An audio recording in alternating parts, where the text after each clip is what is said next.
جب آپ کسی عقیدے پر بات کریں گے، جب آپ کسی نظریے پر گفتگو کریں گے، عوام میں بیان کریں گے، تو بعض لوگ جو اس نظریے کے مخالف ہیں یا نظریے کے موافق ہیں، لیکن اس نظریے پر عوام میں بات کرنا ان کے بس میں نہیں ہے اور آپ کرتے ہیں تو برداشت نہیں ہے، وہ آپ سے کہیں گے یہ جو باتیں آپ عوام کو سمجھا رہے ہیں، کیا اس کا قبر میں سوال ہونا ہے؟ کیا فائدہ ان باتوں کا؟ مجھے ایک آدمی نے کہا کہ مولانا صاحب یہ جو آپ نے محنت کی ہے، یہ جو آپ تقریر کرتے ہیں، یہ جو فلاں عقیدہ آپ نے سمجھایا ہے، اللہ کہاں ہے؟ ہر جگہ پر ہے، نبی پاک کے بارے میں جی قبر میں زندہ ہیں، حیات النبی کا عقیدہ صلی اللہ علیہ وسلم، یہ جو آپ باتیں کرتے ہیں تو کیا اس کو قبر میں پوچھا جائے گا؟ میں نے کہا چلو مجھے آپ یہ بتا دو قبر میں کیا پوچھا جائے گا۔ جو قبر میں پوچھا جائے گا اس کو بیان کرتے ہیں، جو نہیں پوچھا جائے گا اس کو چھوڑ دیتے ہیں۔ مجھے آپ بتاؤ قبر میں کیا پوچھا جائے گا؟ کہا جی قبر میں 3 سوال ہوں گے۔ من ربک، تمہارا رب کون ہے؟ من نبیک، تمہارا نبی کون ہے؟ ما دینک، تمہارا دین کیا ہے؟ میں نے کہا آدم علیہ السلام کے بارے میں قبر سے پوچھا جائے گا؟ کہا جی نہیں۔ تو میں نے کہا انکار کر دینا ان کا۔ نوح علیہ السلام کے بارے میں پوچھا جائے گا؟ کہا جی نہیں۔ میں نے کہا ان کو نبی نہ مانے نا، پھر پوچھا جو نہیں جائے گا۔ ہم جو لوگوں کو بتاتے ہیں کہ جی 1,24,000 کم و بیش انبیاء ہیں، پوچھا صرف ہمارے نبی کے بارے میں جا رہا ہے، تو پھر باقی نبی عوام کو کیوں سمجھا رہے ہیں آپ؟ چپ۔ میں نے کہا عالم الغیب کون ہے؟ کہا جی صرف اللہ۔ میں نے کہا تم جو عوام میں تقریریں کرتے ہو، علم غیب اللہ جانتا ہے، نبی نہیں جانتا، مختار کل صرف اللہ ہے، حاجت روا صرف اللہ ہے، مشکل کشا صرف اللہ ہے، قبروں کو سجدہ نہ کرو، یہ جو توحید آپ بیان کرتے ہو، فرشتہ قبر میں پوچھے گا قبروں کو سجدہ کرتا تھا یا نہیں؟ تو پھر کیوں روکتے ہو لوگوں کو؟ اللہ نے تو پوچھنا ہی نہیں ہے۔ عالم الغیب کون تھا تو کیوں روکتے ہو؟ جس کو مانتے ہیں ماننے دو۔ میری بات سمجھ آ رہی ہے؟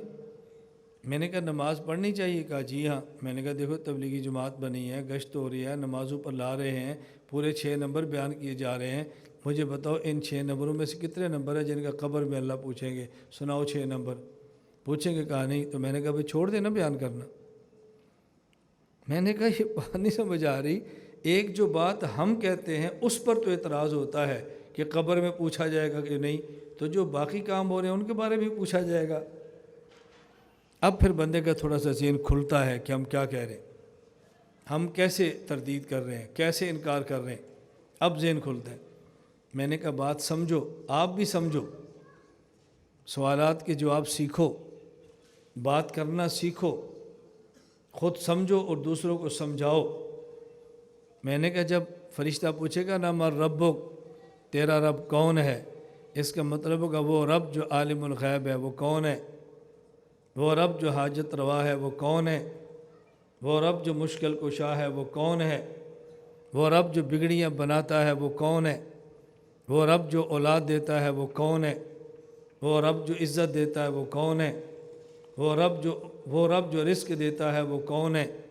یہ رب کی ساری صفات کے ساتھ رب پوچھا جائے گا، یہ نہیں کہ صرف پوچھا جائے گا رب کون ہے، کہو جی اللہ، آدمی بخشا جائے۔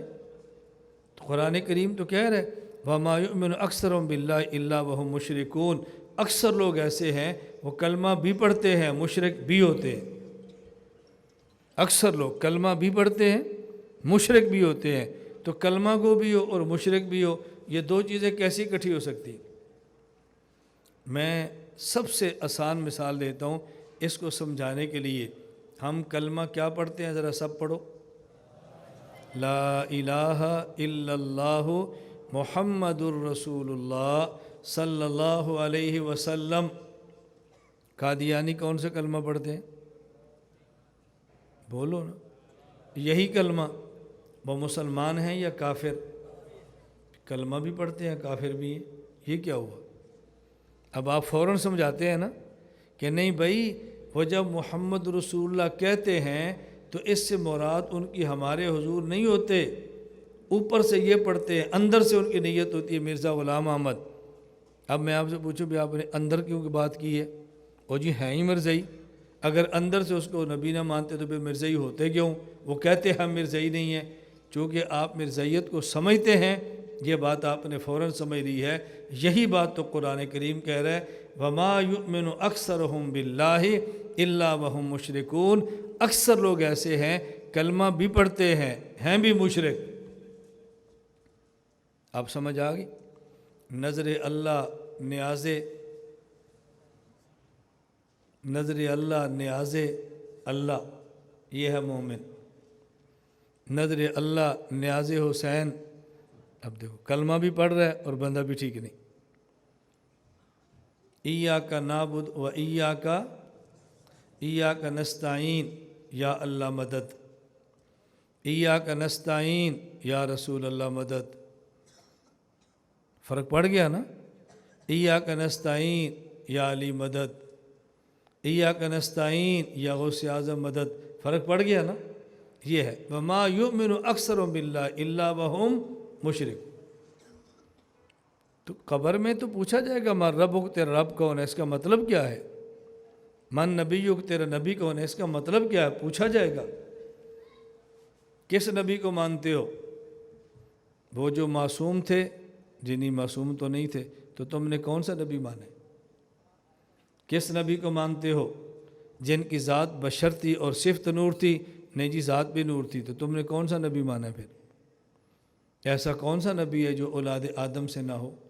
تمام انبیاء تو اولاد آدم سے ہیں، اور جو اولاد آدم سے ہو وہ تو بشر ہوتا ہے، اس کی صفت نور ہوتی ہے۔ کون سا نبی مانتے ہو؟ من نبی ہو، جو قبر میں زندہ نہیں ہے، تو تم نے نبی کون سا مانا ہے؟ تو یہ جو کہتے ہیں نا قبر میں سوال ہوگا، کس نبی کو مانتے ہو؟ جو دین لے کر آئے تھے، اس کا دین کیا تھا؟ 5 نمازیں اس دین میں ہیں، روزہ اس دین میں ہے، زکوٰۃ اس دین میں ہے، حج اس نبی کی ہدایات ہیں۔ نبی کو ماننے کا معنی یہ ہے نبی کو ساری تعلیمات کے ساتھ مانو۔ من نبیک، تیرا نبی کون ہے؟ نبی جی محمد صلی اللہ علیہ وسلم، یہ معنی ہے۔ تو اس لیے یہ غلط فہمی دور کر دو کہ جس کا تو قبر میں سوال نہیں ہوگا۔ بعض باتیں ایسے ہیں، یہ بات اچھی طرح سمجھنا۔ چلو ما دینک، تیرا دین کیا ہے؟ دینی الاسلام، میرا دین اسلام ہے۔ تو جو عقائد ہم بیان کرتے ہیں وہ اسلام سے باہر ہیں، اسلام کے اندر ہیں، تو اسلام کے بارے میں پوچھا نہیں جائے گا۔ آپ سالانہ خان کے اجتماع کے اندر آئے، آپ کیوں آئے ہیں؟ بیان سننے کے لیے، کھانا کھانے کے لیے؟ جی عشاء کے بعد دسترخوان نہ لگائیں۔ اب چپ ہو گئے، آئے بیان سننے کے لیے ہیں، تو میں پوچھتا ہوں بھی دسترخوان نہ لگائیں، آپ چپ ہو گئے۔ بیان سننے کے لیے آئے ہیں نا؟ اب عشاء کے بعد آپ کو کھانا نہ پوچھیں، آپ نے ناراض ہو جانا ہے۔ چائے نہ پوچھیں، آپ نے ناراض ہو جانا ہے۔ سونے کی جگہ نہ دیں، آپ نے ناراض ہو جانا ہے۔ کوئی بندہ آپ سے پوچھے بھی کیوں ناراض ہوتے ہو؟ کیوں آئے تھے؟ جی بیان سننے کے لیے۔ تو بیان تو ہم نے سنایا ہے، کیوں ناراض ہوتے ہو؟ بیان سنایا تو پھر کھانا باہر سے کھائیں، کھانا بھی تمہارے پاس نہیں کھانا، ہم نے کوئی میسج کیا تھا کہ کھانا بھی کھلائیں گے، کیوں ناراض ہو رہے ہو؟ میری بات سمجھ آ رہی؟ جب ہم نے کہا خان کے اجتماع میں آئیں، اس کا مطلب کیا؟ بیان بھی ہوگا، کھانا بھی ہوگا، سونا بھی ہوگا، سب کچھ ہوگا۔ تو جب پوچھا تیرا دین کیا ہے؟ میرا دین اسلام ہے، بھی اس تو نماز کا تو نہیں پوچھا جائے گا، زکوٰۃ کا تو نہیں پوچھا جائے گا، یہ حیات النبی کا تو نہیں پوچھا جائے گا۔ تو پوچھنا تم سے کیا ہے؟ وہ کیا ہے دین جو اسلام ہے؟